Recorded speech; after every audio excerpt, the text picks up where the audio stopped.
నిజంగా బిఆర్ నాయుడు గారు ఆ పదవి స్వీకరించినప్పటి నుంచి, ఎందుకంటే నాకు ఆయన పేరు వెనకాల ఆ పదవి చెప్పడం కూడా ఇష్టం లేదు, అందుకే చెప్పట్లేదు.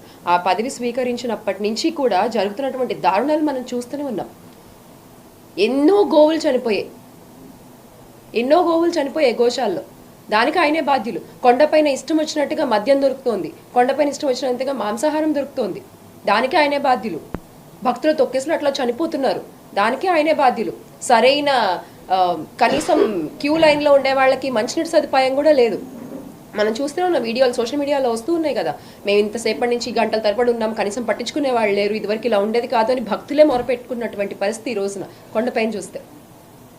మొన్నటికి మొన్న లడ్డు వ్యవహారం అంటూ ఎంత దుమారం లేపారు, అసలు ఎన్ని అబద్ధాలు ప్రచారం చేశారు.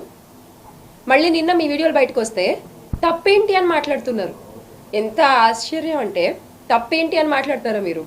అంటే ఇదే ప్రశ్న రేపు పొద్దున మీడియా మిత్రులు కానీ ఎవరన్నా వెళ్ళి అడిగితే కూడా ఆయన ఇదే చెప్తారేమో. అవును, లడ్డూపై అబద్ధాలు చెప్పాం, తప్పేంటి?